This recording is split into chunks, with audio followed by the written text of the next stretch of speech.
Today's run of show, right? We're gonna start off. We're gonna start with Travis Scott having his Fortnite tour. There was some Mhm. Facebook gaming stuff, lol, because Facebook gaming is a thing and we still laugh, and some things involving Disguised Toast that just recently came out that Bijan brought us attention to. Then we have an interview guest spot with somebody you may know him. His name is Slasher. Yeah. You And might then know him. you might know him, and then in the end, there's some other things that came up throughout the week that maybe me and Bijan will catch up if we have time. So they're in the stuff category. Bijan has the know Mhm. on all those things. But yeah, man, let's. How your week been, Bijan? Everything been good? It's been a week. I it's weird because I keep losing track of the days. I don't know if this has been happening to you, but I found like a lot of value in novelty Twitter accounts that are always just like, Novelty hey, Twitter account. it's like, hey, Thursday, what a concept, and it's like the fucking Russian doll screenshot. There's an account that tweets that every Thursday, so I know what day it is. And yeah, so I've been having a week. It like every week feels the same. How's your week? How've you been? It's been great. I mean, just doing a million push-ups and pull-ups. I don't know what else to do with Mhm. myself. Been playing a lot of Valorant. I'm sure we'll get into that with Rod later. I mean, you still have yet to play Valorant, so I'm just I waiting for do. you to get on that Well, at some point hey, look, what if I said I wanted to hear from the foremost expert on Valorant right before you get now it. Oh, you need the before I got tips. into it? Yeah, what if I said that? I mean, Rod does have over 10,000 hours in CS:GO, so he is an FPS fucking stan. So he's Legend. definitely got you. But let's kick it off, right? Travis Yeah. Scott doesn't play Yo, Fortnite. Travis Scott had a tour in Fortnite. has a tour in Fortnite. It's still happening. Has. Travis Scott is playing currently in virtual Yeah. reality. But yeah, it's cool, I think. I mean, it's the second of its kind. Marshmello did this last year. Biggest event in Fortnite, I think, before the black hole. I don't know, the black hole might have been bigger. I don't know. I mean, it's a huge moment because Travis Scott, if you fast forward about 2 years, right? It's been like 2 years now, which is crazy. He played with Ninja and Drake. Yeah. With that broke the internet. 600,000 people were watching on Mhm. Ninja's channel. So Travis Scott getting his own version. Sorry, excuse me. I just had a lot of Chipotle. There was Also, a lot of shout out to Chipotle not sponsoring. Hey, But they could sponsor Chipotle, they can please. sponsor. Yo, Chipotle tweets, get at us. Get But at us. also, so Travis Scott being probably one of the top three, if not the most relevant hip hop artists today in the modern era. I mean, Astro World, which is the Astro Mhm. World tour, the festival, which he does in Houston. This is what essentially is happening in Fortnite. He's bringing that experience to the people in Fortnite, which is huge Mhm. because if people, I mean, the big thing with Travis Scott was wishing you were here. That was a big line for him. Oh, Maybe I'm messing that up. So yeah. people can now get that similar experience, like what you said with them having a whole bunch of heads all over the Yeah. map. And there's a But stage, there's like a yeah, concert area, there's a glider, it's a roller coaster. there's a skin. You There's get a a skin. skin. I'm gonna say that's a little weird to me. Like you can you can be Travis Scott. And the Yeah, weirdest thing to me is like they're like so the skins that you can be was like before it was what's his name? Finn from Star yeah, Wars, yeah, Ray, yeah, Kylo Ren. So you can yeah. be two black dudes. Like it seems like I don't know. I feel like we're over indexing on black skins, but we'll figure it out. I don't know. We'll I figure mean, it out. my only issue with the skin was the fit of his pants because I know Yeah. Travis Oh Scott god. wears giant pants. Those pants were mad fitted. I was like, Travis Scott don't dress like this, but it was very reminiscent of his rodeo I days. I did like the Cactus Jack back bling thing. It's like a Oh little yeah, cactus. Yeah, it's like it's cool branding. Like I think it's Astro really Jack cool. too. When he's in the Yeah. the astronaut suit, that's pretty great. Who do you think would Yeah. get one next though? Like after this? Oh, that's a really hard thing. I feel like probably like somebody like Offset. I feel like somebody who's like Mhm. who is into gaming, but is like maybe T-Pain. Like fuck it, I don't know. Like but somebody who's like into gaming is a gamer, but isn't like and is I guess touring right now and making music, but isn't Yeah. maybe like what we'd first think. Because like Drake's not gonna get a Fortnite skin, right? I mean, it's Right. possible. There's Reassure me. There's Reassure me. Jordans in Fortnite. I mean, anything can happen. I mean, I think the obvious one to go with because he does have an album coming out soon is either Drake, but also what I would think would make the most sense is Kanye making a Fortnite appearance Oh, because of this. Travis Scott's Astrofest and most people's tours, like the way they're designed, when Kanye did the Glow in the Dark tour, it was an amazing tour. It's one of the best tours that mhm, ever happened. Super sure. stage, everything. All of Kanye's tours have been very interactive. So and have these huge themes. So it would make sense from that perspective to have someone like that have a tour in the game, just because he gets animated with his stage presence and everything. Right. Well, And I mean, Kanye's skin would be funny as hell.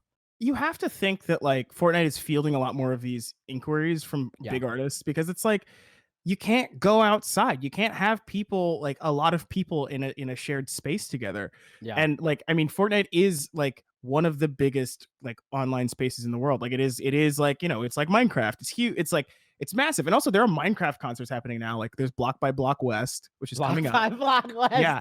Isn't that sick? That's such a good name. But also like, like a fucking American football played Minecraft like last week. Isn't that insane? Yes. I don't know. I was into it. I mean, hey, Fortnite's got to try to stay relevant as much as they possibly Yeah. can. They're losing inch by inch every day. It's I see on true. Twitter people just saying that, I'm done with Fortnite. I want to play. Like all the pros and the people who have like followers. Yeah. Of course, the casual fans who play Fortnite, they're still gonna play it. And it's also Yeah. another news in Fortnite. Google Play Store finally got its own Fortnite mobile client, and Oh, I know yeah. that seems weird as hell because Fortnite mobile's been out for like 2 years now too.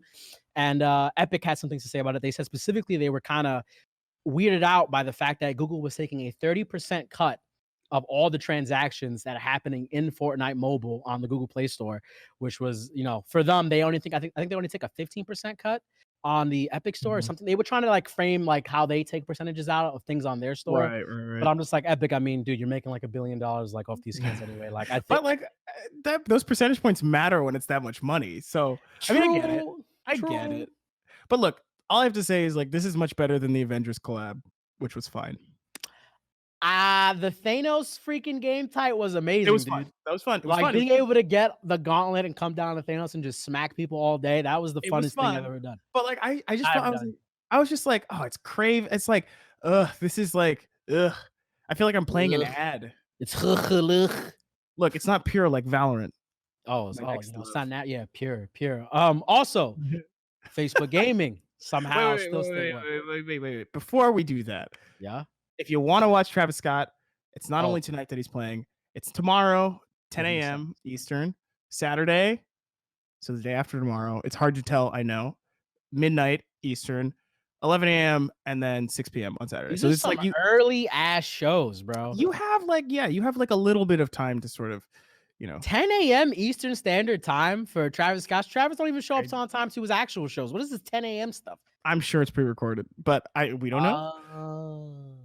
We don't know. I'm We don't know. I'm thinking he's actually, like, at his house right now with a microphone set up doing a tour at his but, of course, my dumb ass wouldn't see that. Yeah, they probably just pre-made this.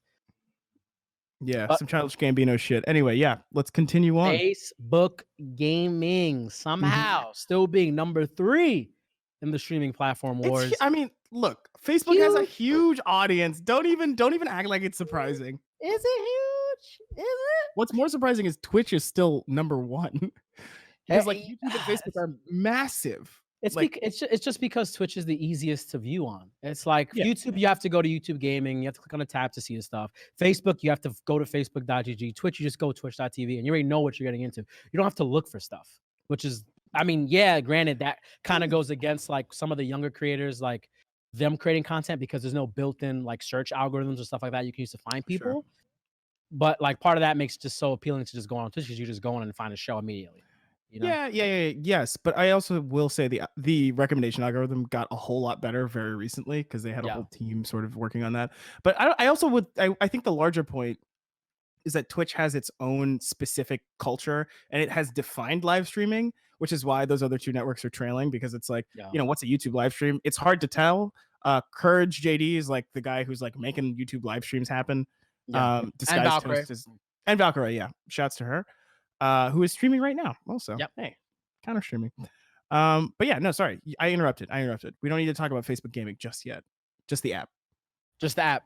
So, So yeah, oh yeah, sorry. Okay, so on top of the fact that Facebook Gaming finally has released an app. So it's its own dedicated app, not like how you have Twitch. But it's only available on Android for the moment. It'll be coming out on iPhone in the future, probably in a week. They're just waiting for Apple to approve it.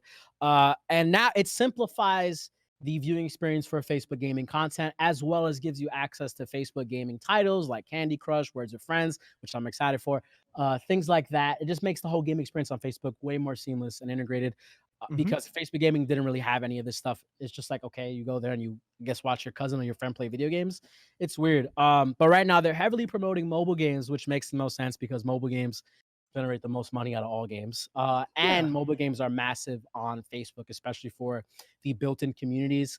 A lot of mobile games have Facebook groups that are just people are just super active on, really popular in Indonesia, Southern America, Eastern Asia, a whole bunch of areas like that on the other side of the world. Not necessarily in America, but on the side of the globe. And I mean, it's interesting because it took them this long to get this app out, which was just like, huh? Why did it take you this long? You have some of the best developers in the business at your fingertips. It really took you 2 years, more than 2 years, actually, because Facebook Gaming's been around for a minute to get an app, a simple app. This is not. Look, okay. You Do you just know how press buttons. Do you know how tech companies work, bro? That had to be green lighted. It had to have a product roadmap. There had to be engineers. There had to be product fucking managers. Somebody was just like, "Oh, hey, we should probably we have to make gaming a priority in 2020," which is the reason that this app exists. Hold on. Give me the goddamn valuation of Facebook. They're a multi-billion-dollar company, and you couldn't get a simple app. I know people make apps in their sleep. It's ridiculous. But anyway, it doesn't matter because Facebook they have the ability. They just do not have the will. Well, I mean, look, we gotta take a break. We have to take a quick break. I gotta yell at Gabe in private. A quick break at me. What you doing? We're just getting into it. No, we gotta. Yeah, Gabe. Hey, Ida, throw us to a break. Yeah, hold on 1 second. Hello, I believe we're back. Are we back? I think we're back. Are we back? We're on air. Shout outs to OBS being trash as always. Anyway. Hey. No, I don't like you talking about open source software that way. Open source software is trash like piece of shit. Get on the Apple trend. All right, back to what we were talking about. Facebook gaming. They acquire. Okay, so they only have like 3 big partners you could know of. Corona Cough. This Guy's Toast.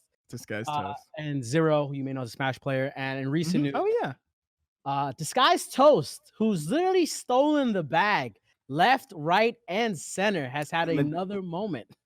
He deposited that bag back into the bank he stole it from. It was incredible. He's back on Twitch.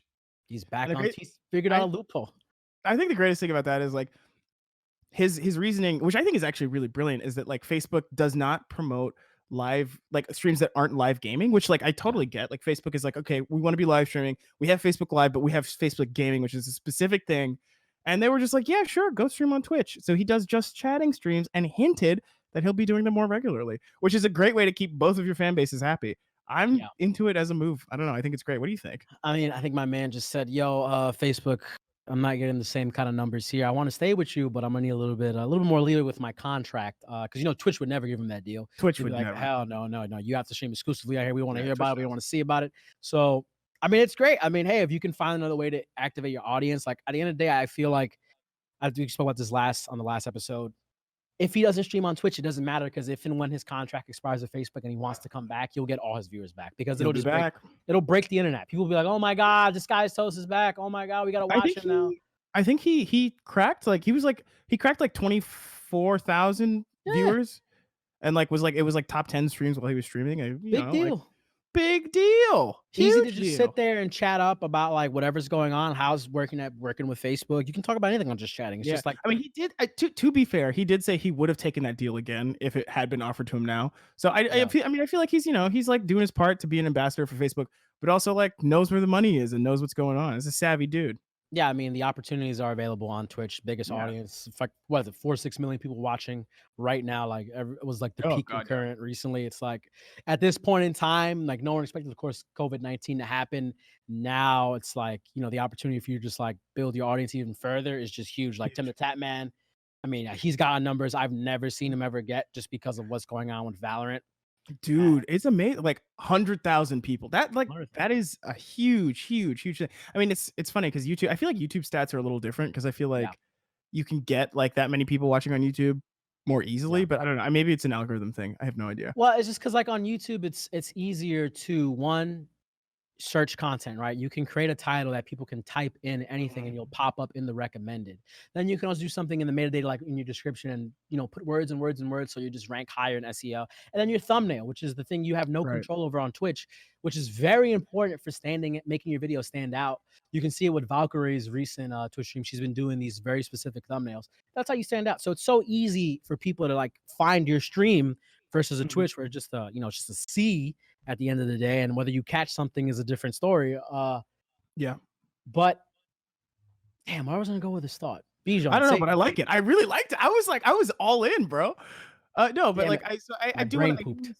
Yeah, it's okay. It happens to all of us. Yeah, I mean, how was your week? I mean, like, tell me more about yourself. Like, what's I going on? told you enough about myself. Oh, okay, all right. So, No, Fritas, wait. anyway, Hold on. go to the slate. Go to the slate, bro. All We right. got this. We got We can talk about this right now because it is going on. Animal Crossing. Oh, Lot of Animal love. Crossing. Lot of Whoa. love. I Lot thought of we were gonna energy. do. I thought we were gonna do some. Nah. Caffeine. Let's- Oh, that was the thing I was missing on the slate. Caffeine doesn't exist. Okay, so here's what he means. We talked about this before, which is why we have a run-up show. We're professionals here, please. But okay, so the first thing that you need to know: Facebook third in the live streaming wars in terms of hours watched. Second thing you need to know: there are a bunch of smaller things. There's Mixer. There is something like there's Caffeine, which is like a different live streaming service. It was Fox and Disney invested in it to the tune of like $100 million. It was 9 figures of investment. I've written about them before. They're a very, very interesting company. But their move, which I think is like very fascinating, sort of mirrors what Twitch and Mixer have been doing with big streamers. They've just been getting huge celebrities to do shows on their platform. Yeah. Which I kind of which seems sort of brilliant, right? Like on its face, it seems cool and smart, except for the fact that celebrities' audiences are not the kind of people who want to watch live streaming, and also live streaming is hard, which means that like doing these shows is also very difficult. And like so, COVID-19 happened, and I don't like the last news I saw about Caffeine before all of this was that fucking Drake had signed an exclusive deal with Caffeine. And I was like, I got that news, and I was like, yo, Drake is doing live streaming, and he's not going to Twitch. What? And then it turns out it was a deal to like bring the Ultimate Rap League, which is a rap battle league, venerable, great stuff, to Caffeine, which like is like okay, Drake is doing rap battles now. There's actually a really great clip from I think it's like 2015 when he goes to one of these events and is challenged to a rap battle and then declines. It is like one of the greatest. It's so yeah, he knows and it's great. But anyway, my point is like Caffeine has gotten the biggest star in the world, the biggest rapper in the world right now, and just like it's like I don't know. It's interesting because on the one hand, it's a sign that streaming is professionalizing. Like people like Drake are interested in live streaming. On the other hand, it's like okay, is it interesting in live streaming or is it interested in money? Well, it could be both, but like live streaming has grown up is what it means. But on the other hand, it's like there are other better places to live stream, which I think is like the lesson here. Because like I don't know, like Facebook Gaming knows that they can't keep Disguised Toast even exclusively. Like they know that like he would not re-up his contract if he wasn't allowed, like if he weren't allowed to do things like stream on Twitch occasionally. So I don't know. I think what we'll see, like the where I wanted to go with this is like I think what we'll see in the future is we'll see these contracts either getting really like more like really like much more much harder, or much more flexible. Because I think honestly, like if you're a creator and you want to go to Facebook, or like Facebook approaches you with an offer and you see Disguised Toast being able to stream on Twitch still and still like do both things, like I think that's a much more appealing deal than going to something like YouTube where you're just locked in, right? Yeah.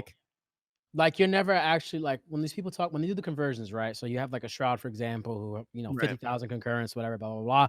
Signs contract, goes to Mixer. Now he gets maybe 5,000 to 8,000. Same thing with Ninja. It's like you don't really convert that many people from Twitch to go over. Like they're not gonna do it. Like they're just not. Like you can ask people. Maybe like 10% of the actual concurrents they have on that platform are actually from Twitch, and the rest are just people like, oh my god, Ninja's on fucking Mixer. Let me watch Ninja.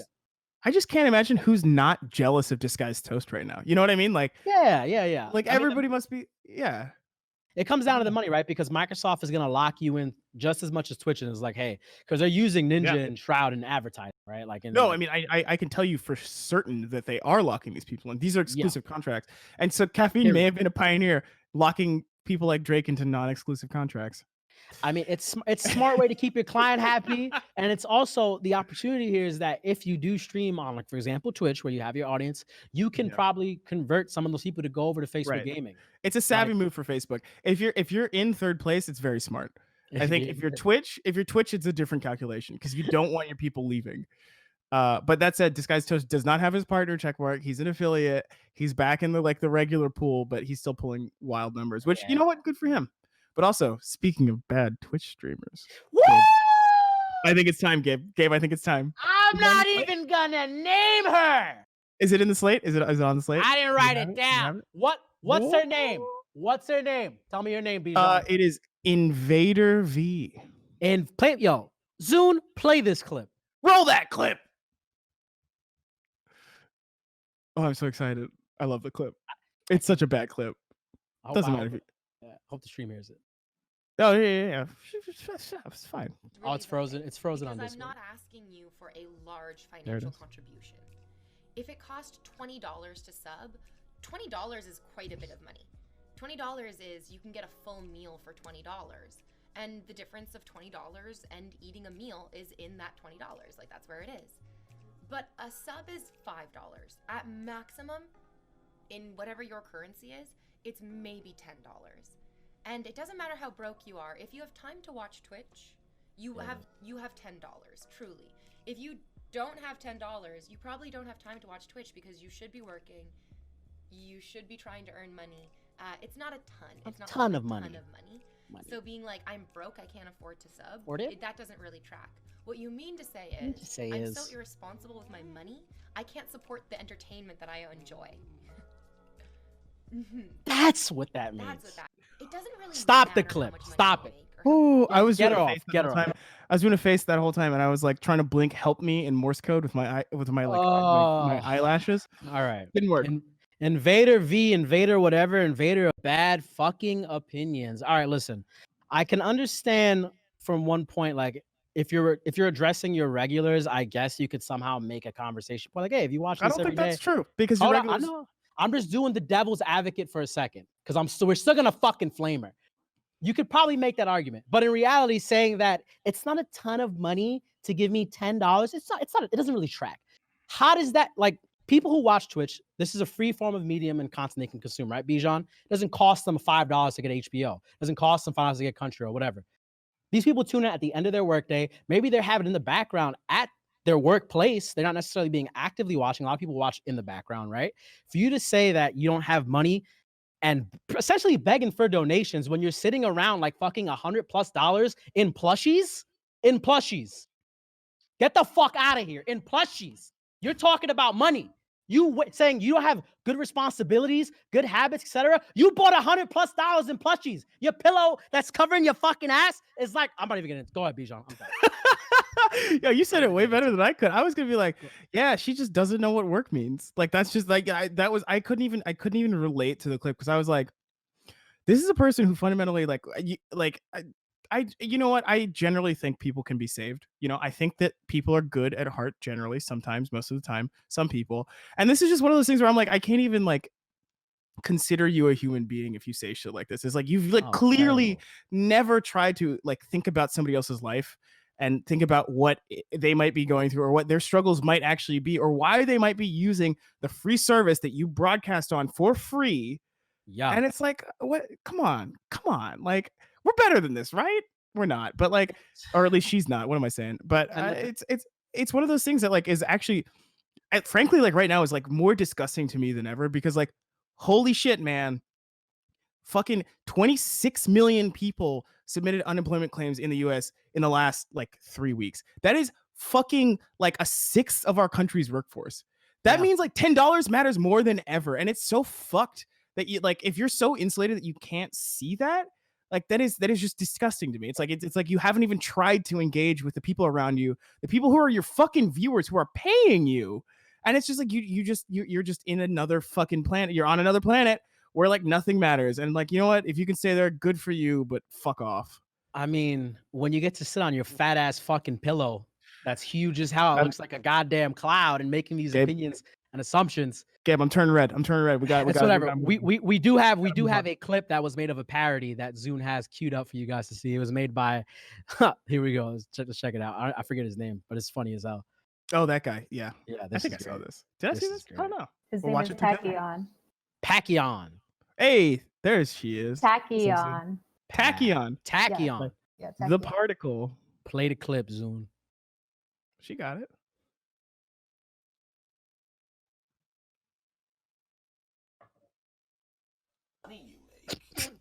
asking you to give that money to me. Look, whatever money you would use for food, Wow. just I hadn't seen this. sub to me with that money. That's all I'm asking. I'm not a bully. The stockings are like taking me the fuck out. I'm just asking I for love your it. love, I love it. your support, Your love. and all your lunch money. No, I don't believe you if you say that you are on unemployment. Look, you're probably just a kid, and people are disappointed in you. I'm not trying to make you feel bad for having less money, but I might be implying you should feel bad. That was fire. Okay, that was fire. That was fire. I mean, also him getting his entire plushie set up as well. But just a to commitment. Yeah. We stand Pokimane. Pokimane also made a video. We won't get into the video because we're gonna get Rod eventually. Pokimane made a video really quickly where she also addressed it, saying, I don't like this shit. Keep it off my platform. You can see her tweet. And just because she's just saying, like, people are struggling at the end of the day to make ends meet. Like 96% of the workforce is unemployed right now, or something like that. No, it's a sixth. A full 1/6. That is so many people. That is an insane number of people. Matter of fact, I'm thinking 96% because I think 96% of the New York workforce. That was my messed up part. But also, one of their friends, I think his name was Destiny or something like that, commented saying that, oh no, you just sitting there on your moral high horse. Dude, nobody at the end of the day would say that who has a good moral compass in this climate. That just doesn't make any sense. I mean, even in the other, like, even in a regular sort of climate. But the funniest thing about Pokimane was, like, the other week somebody asked her to, like, refund their donation, because I think we talked about this, but she was just like, they were like, hey, like, I need that $6 back. I just got laid off. And she was like, I hope you're joking, but, like, yeah, if you just submit like a PayPal claim and I'll do it. I'll work on it if I can get it. Yeah, which is the totally opposite sort of thing. I don't know. Yeah, we do stand Pokimane at Super Late at 368. We stand. But coming up, we have a man with good, sometimes even bad opinions. I like him. A lot of people don't, but he's great. He's more a legend than a myth, I would say. Yeah, you know what I mean? He very rarely makes video appearances. We got Rod, Breslau, Slasher coming up next. Himself. We're gonna throw it to a break though. Yeah, so we can do all the fiddly stuff. We gotta make sure he works. His camera's not freezing.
#1 esports consultant, who's also wearing a pretty grailed death t-shirt, fan of metal, New York City's own Rod Breslau.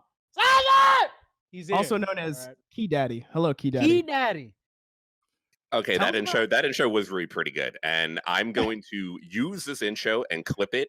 And when I'm doing the Scuff podcast tonight, and Trainwrecks always does the worst intros ever. Like, I don't think I've ever had a show who's introed me worse than what he does. I'm gonna play this for him and let him know how a real host is supposed to introduce someone. Oh my Thank God. you, Gabe. You did me right. Compliment. God, that's what. First of all, that's what we can offer any of our guests is being done right. Nah, Wait, man, also, a compliment from Slasher is huge, bro. No, Gabe's right. I wasn't going to do this, but before the show, you actually mentioned the death shirt, and I didn't know that you knew what even. So you like knowing that and knowing the shirt. Now you are eternally have my respect. I will give you props on giving me the intro. Probably if that didn't happen, I wouldn't be done. High class leak boy. Hello. How are you doing? We're doing fine in the face of some challenges here in our respective studios. But well, we're all New Yorkers. Oh, yes. But you know how the pipes here are. It fucking sucks. The internet doesn't work.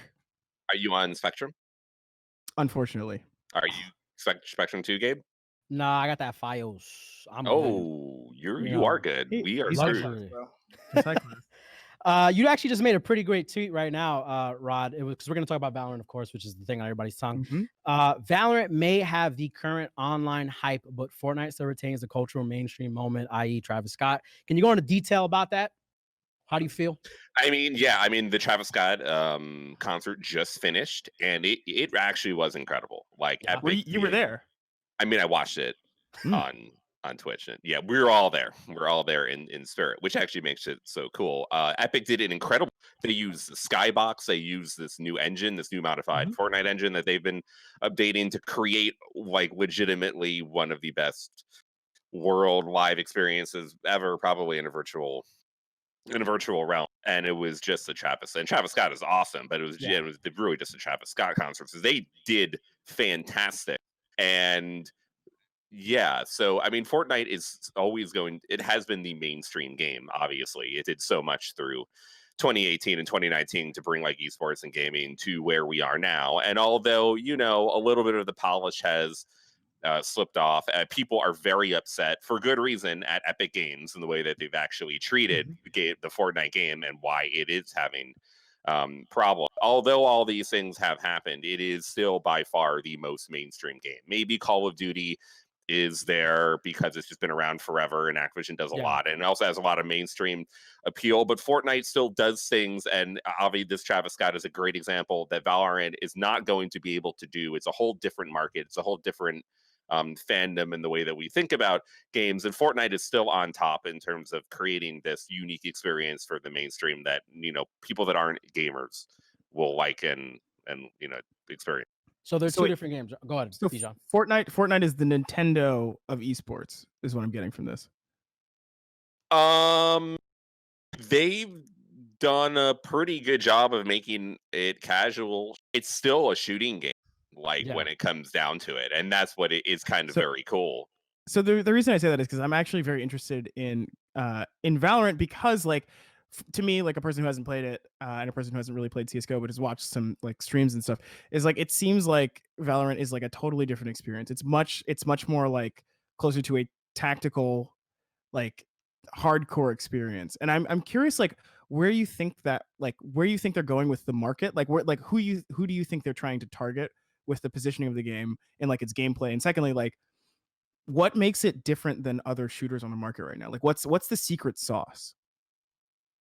I mean, it's supposed to be, I think in my mind for Riot, it is supposed to be kind of how what Fortnite did for like, it is a third person shooter, but for what Fortnite did for like that genre of shooters, they want to do for tactical shooters. They want to, and Counter-Strike is already hugely popular, but they want to make Valorant as many people don't know this, but Crossfire is actually the most popular game in China and Korea for PC first person shooter. And then on top of it, as you mentioned, they have a huge mobile game franchise, and they actually have like hundreds of millions of people playing that game that no one really talks about. So Riot wants to, with Valorant, there's a reason that it's kind of, I mean, it's their style. They weren't going to make a like a militaristic tactical shooter like Riot Games with a fantastical game like League of Legends and just everything that they do there. That was never going to happen. So that was always going to be the identity of the game. It was always going to have magical abilities, and it was always going to have cooldowns and all this other stuff that you find from MOBA games, or people compare it to Overwatch, but whatever. I don't actually think that's totally CS:GO Overwatch. I mean, yeah, like, but honestly, I think a lot of people overlooked it. If Overwatch never existed, right? Yeah. I still think Valorant would have came out with almost the same game. Because they are still Riot Games, a lot of their inspiration is coming from League and from MOBA.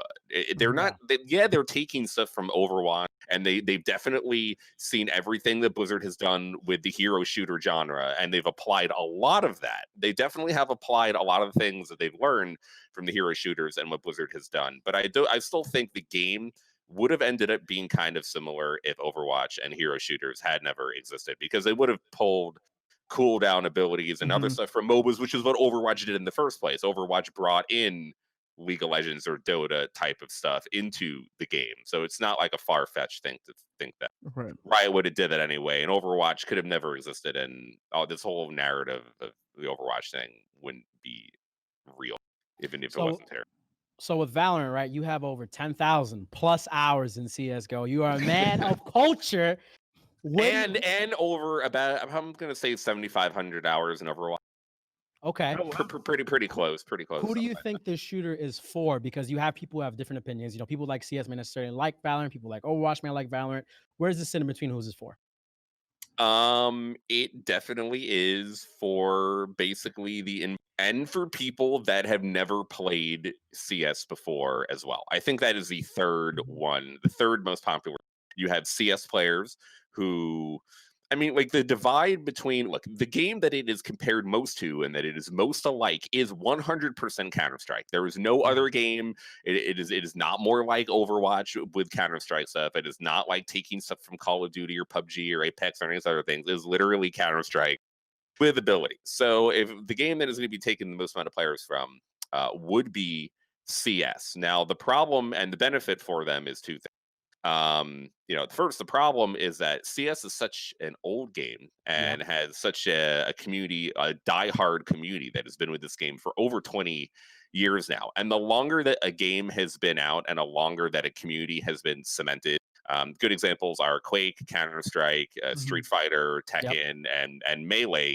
They're more protective of what they've built, especially because it's been around for such a long time. They've tried to preserve the identity of the movement and how it's unique, and to make it special and make it individual, because not all games are the same and not all communities are the same, even though esports has definitely commercialized a lot of stuff and a lot of things feel a lot of the same a lot of the time. It's not supposed to be. There are a lot of to have this unique identities. So Counter-Strike is going to have a lot of diehard fans. It's like, no, fuck Valorant. I'm not sure if I can curse on the show. I'm just assuming. Yeah, you can. Of course. Please curse as much as you want. It's a scuff podcast, right? Just go ahead. Of course. Fuck Valorant. I'm never playing that baby fucking game for kids bullshit in my life. I'm a real fucking man. I play Counter-Strike. Really? That's you? Or are you talking to somebody else? No, I'm saying this is a good portion of the community. A large portion of the already Counter-Strike player base, which is now continuing to peak. It's at one point, it just hit a new peak of 1.3 million concurrent players. A large portion of them are going to be like, I'm never playing this kid baby shit. Fuck Valorant forever. I played the most elite game. Valorant is easier. And there are a lot of aspects of Valorant that make it easier, even though I think there are ways to make it. Is Valorant easier? Yeah, I think so. In some ways, yes. Especially shooting. Valorant makes it easier for casuals to play. Like, if you go into CS right now, you've never played CS, you're getting fucking smacked the entire time. There's no fun to have. No, and that is just purely based on the shooting mechanics of the abilities make it kind of harder. It actually the abilities are thing that makes it harder and more complex. But if you're like a casual person, because the game is still closest to Counter-Strike, and one of the major concerns for a lot of people, including myself, is the impact of the abilities over the gunplay. A lot of the reason that we are playing the game, and a lot of the reason that Overwatch has a lot of complaints for the game, is that the abilities took over all of the gun type of things It's within a bag the of game. Skittles, bro. Yeah, You open up, Overwatch, it's like spread everywhere. yeah, Overwatch. I mean, Overwatch is never intended just to be a first-person shooter, but it still is in first-person shooter mode, and a lot of people played it to be a first-person shooter. So when all the other shields and stun and bubbles and and crowd control like make playing Overwatch such a like an insanely horrific experience at And to times. watch too. As a viewer, Yeah, it's like if you it's don't play hard to Overwatch, follow. you don't know what the hell is going on. You got this person flying through air. This guy's got a big shield. You got some fat person running around shooting and pulling guys in. I don't know Scorpion was in the game. It's a ridiculous game. It's hard to follow, and that's why it's kind of dead. Don't you think so, Rod? It's definitely hurt the player base. Like a lot of the first-person shooter players that came over from like Team Fortress 2 or came over from other games and wanted to play Overwatch got really turned off by not being able to aim or shoot anything. Like it didn't matter how many you could get 20 headshots in a row, but they would get healed to full, or they'd have a bubble, or they'd get res, or whatever would happen, and it wouldn't matter or anything. So people are concerned about for this game. But even saying that, if you're a really good aimer, you can still go into a Valorant game right now and get 40, 50 kills pretty All much. aim, every no game. brain. You Yeah, can do it. all the Counter-Strike pros that are just playing Valorant, you can be garbage at the abilities and still go in and randomly just destroy everyone. So because of that, it is very difficult for random people, if you do not have aim, to play this game. It is going to be a rough experience. It is going to be easier. So the aiming is harder in Counter-Strike. So they made the aim the number one thing that you do in the game, which is shooting people. They've made that aspect easier, which is good because it's going to allow people to like have an easier time. But it is definitely harder at Counter-Strike to hit people. So I do have a question, which is like, what do you think is going to happen when this game gets out of beta and like everyone can play it? Like, how do you think things are going to change? Because right now it seems like it's existing in this like really beautiful, hyper specific, like everyone who's playing the game right now and streaming the game are people who like the game and are like would do it anyway, and like they're like sort of the ideal customer. Like, what do you think it's gonna like? What's gonna happen? You know, whenever it hits the open market. I mean, I'm coming at this as much as a player of the game as I am like an industry, insider or person that looks at the industry. And I mainly come at it as a player. But what do you? I guess I'm thinking like, Eternal September, where it's like a bunch of people log on, they don't know the culture, and it like things just break and they suck. Like, I'm just curious, like, what do you think is going to happen in terms of like a bunch of people who've never like played Counter-Strike start playing Valorant? What happens?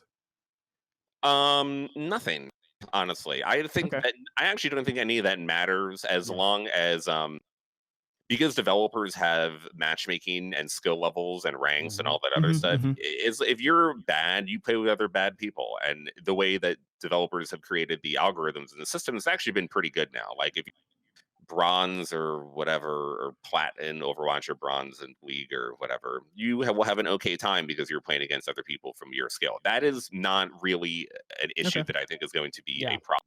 The much, much, much, much bigger concern for me is someone who played Overwatch closed beta from day one, loved the game, loved Overwatch in closed beta, and watched it over time because of the game itself and the gameplay get worse. For me, my experience of the gameplay getting worse was, I think, as we can see now, pretty reasonably expressed for everybody.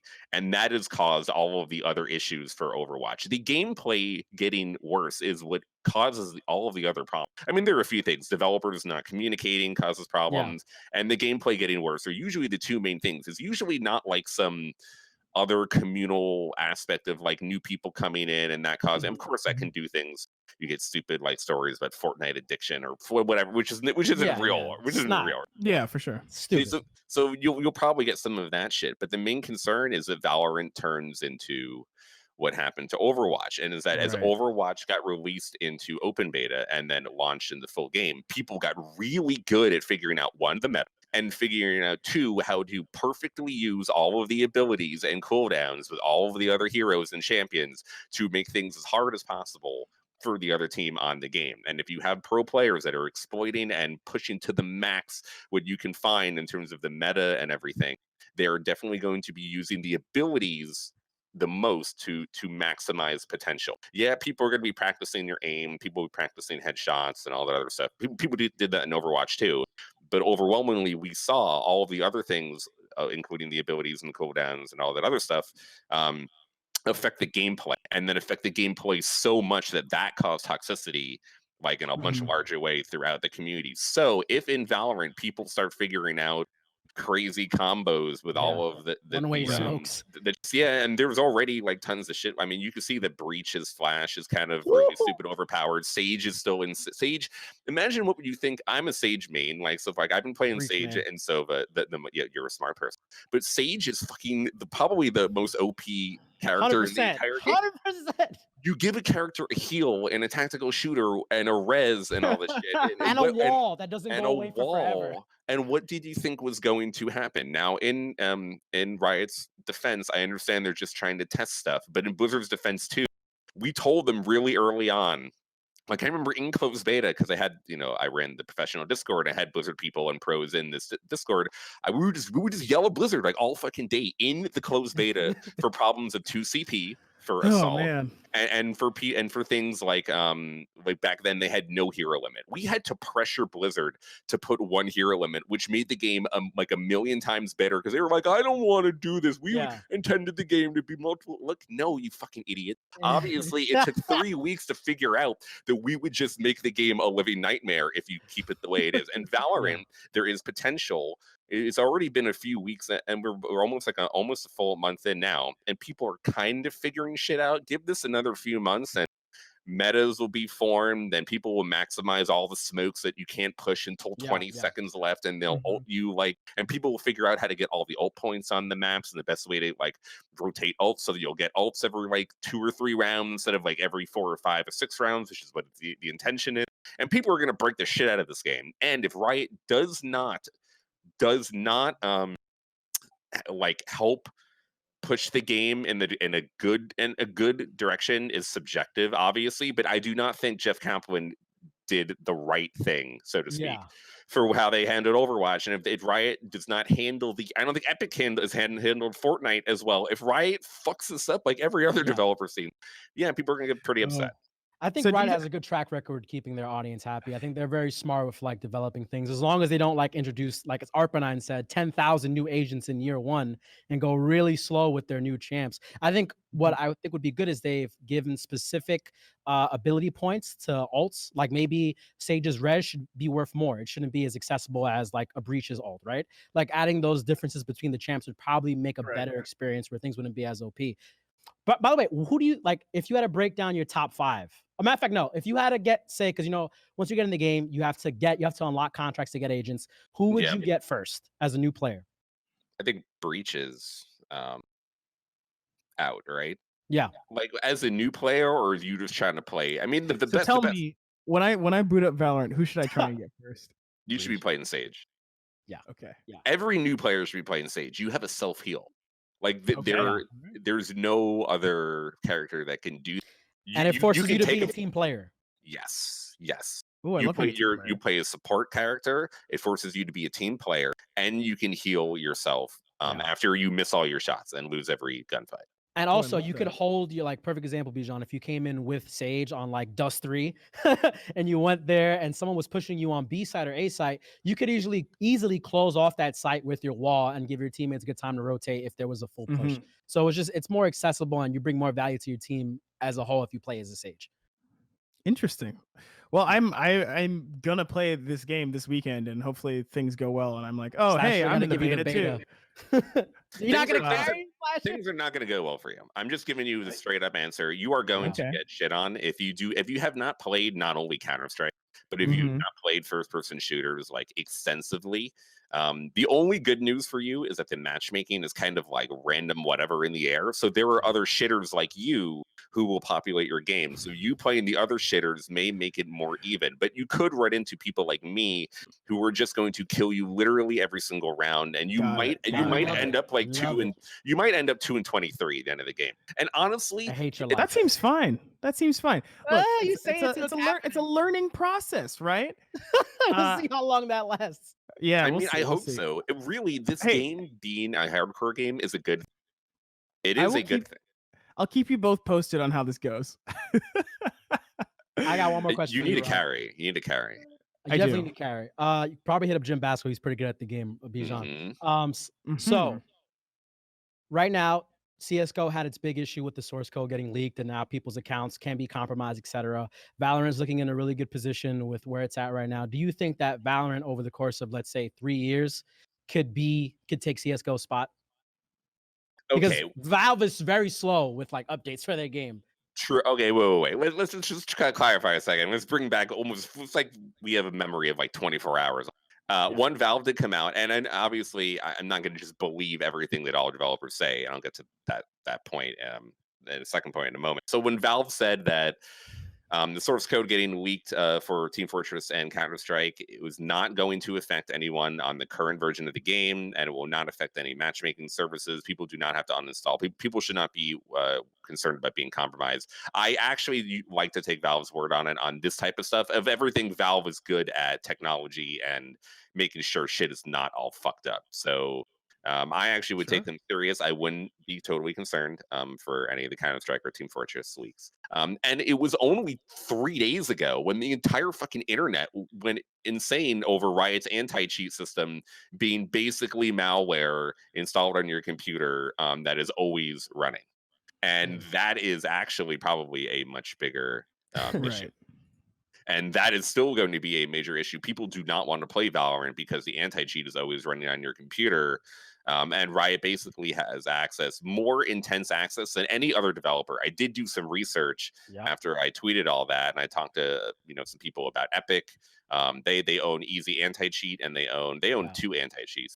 And then like Blizzard has Warden, and this seems to be the most intrusive one. And there's already fuck tons of cheaters. So anything that you've ran into cheaters? I haven't ran into a single I personally run into cheaters. I've seen tons of videos running into cheaters. I have pros telling me all the time they're running into cheaters. So the effect of them is stopping the cheaters, not doing great so far. Gotta say, it's only 3 weeks old, and they have this huge, insane story about the anti-cheat. So let's just not give them the pass. Now, but your original question, will it be beating Valorant? I think the most important thing. CSGO, sorry, is that if it takes off in Asia, and it being huge in China and huge in Korea, and then it taking off in Southeast Asia and South America, especially Brazil, is paramount to this game be the most successful game more than Counter-Strike over anything else. It's probably going to go toe-to-toe with Counter-Strike in NA, and it'll probably lose out to CS in EU, and it'll superly lose out to CS in Russia and CIS. But its way in to be the #1 game is Korea and China specifically, and to beat out Crossfire. Crossfire is a major competition. As much as Counter-Strike is competition, Crossfire is a serious competition. So if they make a huge breakthrough in Korea and China, which is very plausible considering it is Riot and it is Tencent, they're going to push the shit out of this fucking game in Valorant Mobile. I mean, there's already been some stuff data mined for Valve. To seem that is actually Slasher with the fucking leaks always. Let's go. We got a leak on our show, bro. So that is very likely. I do see Valorant becoming bigger than CS worldwide. Yes, internationally, I do think Valorant will be the biggest first-person shooter. Bigger than League of Legends, lastly? No chance in hell. All right. That's a hell of a note to end on. Rod, thank you so much for coming. Guys, you can find Rod on Twitter @Slasher. If you didn't know, he's the only one. He's got a fat ass check. You can find him anytime. Big check. Yeah. Thank you so much, Rod. Thank you. Cool. All right. That's it for the show, Bijan. You want to wait. I got one thing. We didn't forget you guys, Animal Crossing players. I know we talked a lot about Valorant, but the new update is sick. Watch out for the art forgeries. And If you didn't get an Animal Crossing like Switch, you Yep. can buy Animal Crossing skins for your Switch Yep. and your Joy-Cons. Or hold on. Oh, he's gone. Wait. Show We got some it shit. just to build hype. This We isn't got some hype. happening now, but it's happening in the future. Get ready for some hype shit. Nintendo Switch Animal Crossing giveaway coming soon on Super Late at 368 when we come out of open beta. We still got one, baby. Got your Anyway, hands on thank that. you all so much for watching. One You more can thing, find- Bijan, real quick. Okay. All Also, right. just because this is something that we did, you can also get access to the 368 Animal Crossing wardrobe collection online. If you go to our Twitter, our friend Crotix, they made our entire suite of clothes. So if you go to our Twitter, you can find the post for it. All the codes are there, so you can rock 368 stuff. Honestly, it's pretty hype. All right, I have Bijan. a Go 368 ahead. I love it. Oh, is it my time? Is it my turn? Go ahead. I'm done. Okay. Thank you guys so much for watching. It's me, your host, Bijan Steven, and my inimitable co-host, the thickest man alive, Gabe Olivero. You can find him online and me online at the places listed in our bios. There you go. Good night. All right. See you next Good Thursday, luck. 7 p.m. See you next Thursday, 7 p.m.